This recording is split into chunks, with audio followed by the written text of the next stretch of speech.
Hi Erin, this is the basic directions for that turtle project for the 5th graders.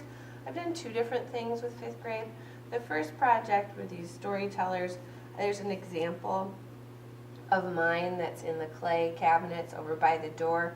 It was really complicated and a lot of work for me to do, which isn't necessarily a bad thing, but I felt like I was doing more hands-on than the kids were. Whereas this turtle project was way easier for them to do the majority of the work, which I don't know about you, but that's what we want in the classroom, is the kids doing the most hands-on stuff. So I didn't do a whole lot of like prior knowledge stuff because I did this after I did the mandalas with the CDs, and they had lots of information about radial design, what mandalas are for, and basically translated the mandala onto the clay shell. But if you want to, you can do background on mandalas if you do this first, or you can do stuff on turtles, whatever you want. I mean, you can make it as long or as short of a project as you wanted to. So what I do is I do a demonstration where I show everybody how to start making the shell first, and it's a basic pinch pot. So I'll show you how I do it. If you've got other ideas for pinch pots, great. So I start with a piece of clay that's somewhere between baseball size, softball size. I make them all beforehand. So it takes a little work to get them all set up, and I put them on one of the carts and cover them with plastic bags, but believe me, it saves you a lot of time in class. So I show them how to roll the piece of clay first. I show them how you can do it on a table or in your hands. And this takes a while. For some of them, this is really difficult. So when they are working on it, you might need to go around and give them some assistance. And I say it's okay if there's some lumps and bumps in it. It doesn't have to be a perfect sphere, but you need it just to be a little bit more round. And then I show them how to make a pinch pot. So I put my thumb in, and I use my left hand. I don't know why, it doesn't matter. They can do either one. And I show them that the job of your other hand is to kind of support that round shape. And then I show them how you go around and pinch. And this is a lot of clay for a 5th grader to make a pinch pot out of. And some of them do not have good pincher grasp still at 11. So for some of them, they're like, oh, this is so hard to do. I need some help. So you may need to help them. So I show them that I'm just pinching the clay. And as I pinch, that hole is getting larger. And I say, if you get tired, you can just change hands. And I say, you know what, some people's are going to be taller like a tortoise. Some people's are going to be more shallow, something like a snapping turtle, and either one is just fine. But I show them how this is starting to get larger and larger here. At this point, I might tell them, stop and just check your walls. If there are any areas that are a little bit thick, you can really concentrate on those parts. And I say sometimes the part up here is a little bit thick, so you may have to concentrate on that. And I show them you can put both thumbs in and stretch. But I definitely don't have them put it bottom side down or it'll get flat. If they need to rest it, I say do it like an igloo. So anyway, we make these a little bit bigger. You just don't want them to start flattening out like a platter, because at that point it won't be structurally sound enough to build the legs and the head and the tail and stuff the next time. And I show them that it's okay if it's lumpy bumpy on the outside, because we're going to be putting our mandalas on the outside part. And then I show them all the tools, same tools as 6th grade. And I usually say, you know, a mandala or radial design starts with something circular and then radiates outward from that. So I show them how they can stamp their design in. And my kids were well versed in this because they had already done the CD project, but if yours aren't, you may need to do a little bit more backstory about what makes a radial design radial, why that symmetry is important. We talk about all the parts of the tools. We don't have a ton of clay tools, but they work. You can use a handle, or the forks or the knives. They're really beautiful patterns and textures. and I show them how to continue the design all the way from the top to the side. So that would be the first day. And I definitely show them that they can take a plastic bag and wrap it up. Let me show you how I do that, because this is kind of important.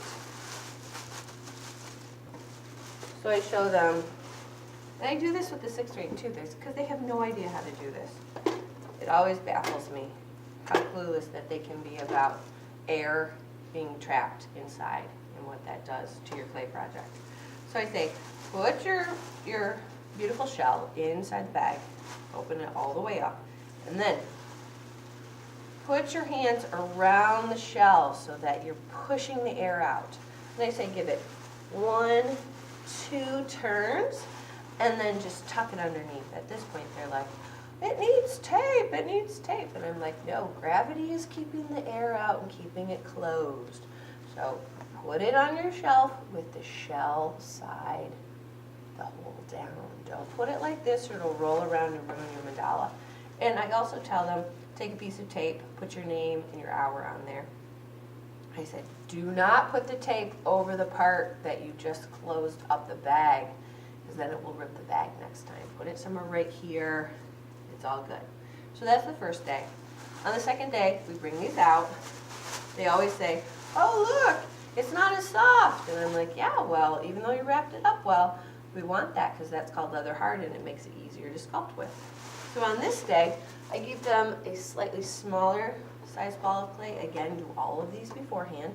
And I say, take one of the knives and eyeballing it, just cut it in half. And then I show them that today's going to be the day where they're going to make a lot of coils. So I show them how to make a coil. Start out with a smaller piece of clay. You're going to pinch it with both hands to make it long. Inevitably, you're going to have some kid make a joke about a turd.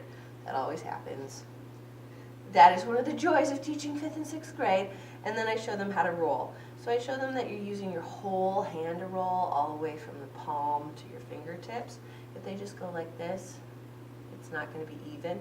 Start from the center and work your way out. For some kids, they get this really fast. Other kids, oh my gosh, it is quite the impossible situation. But they work on it, they do well. At this point, I might put out old glue sticks to show them how big to make the legs, because some of them, seriously, Erin, they want to make the legs like this. And that will not work. So I usually do that, but I don't have glue sticks, so just so you know. Then at this point, I show them that you can start cutting the legs. And I say start with flat ends and cut your leg. I say, 2 inches is probably good. You don't want too much more than that. And then I show them how you can measure the next one from that leg so that they're all the same length. What a concept, right? You want flat edges. Then we start talking about how to slip and score. Same stuff that we talked about with the mask project. And I show them why that's important, slip and score, and then connect on all the sides. For the heads, I usually have them do more coils with the second half of this little ball of clay. And I say the same thing that I do to the 6th graders. If you have extra clay, put it in the bag on your table so it doesn't dry out. We can use that later. So this part can be a little bit longer, a little bit more narrow. These have such personality, they're so funny. And then I tell them that you're going to make your, make an S shape. And then the head actually connects underneath here. And you slip and score, slip and score. And then some of them make this face a little bit more detailed. They use the pointing wing stick, which is perfect for eye details. Just put some eyes in there. Very cute. But definitely slip and score smooth all the way around, especially up here so it doesn't disconnect. Then for the tail, if they have any extra coil left, or if they just want to do this,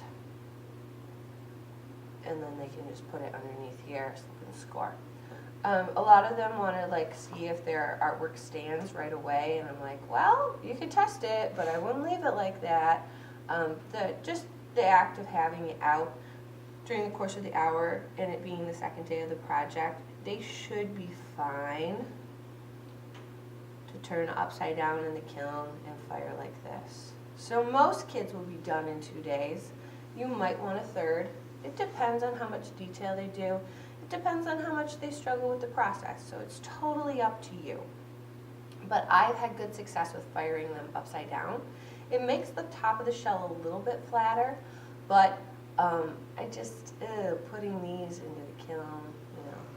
Plus you're gonna do, you know, bone dry bisque into the kiln. So I'd fire them upside down.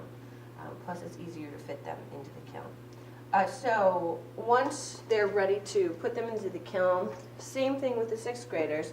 Make sure everything's connected. If you see stuff falling off, or they haven't slipped and scored, or they haven't smoothed, give it right back to them, tell them to fix it, or help them if they look at you like you're speaking Japanese to them.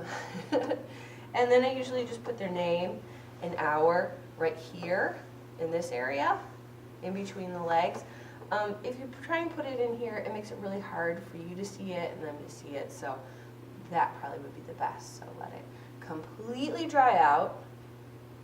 Fire it low and slow, and then when you're ready to bisque, you can get those bisques and then glaze them. So this is the same kind of thing with 6th grade. You start the project. Once you get to the bisquing part, you have to stop, do another project. Once they're all bisqued, then you can start glazing, and then you can finish the second project somewhere down the line. Much easier than trying to like get everything done all in one fell swoop. So I will do a short video on glazing and just show you some tips that I have to work with this glaze and get that fired, but that in a nutshell is the turtle.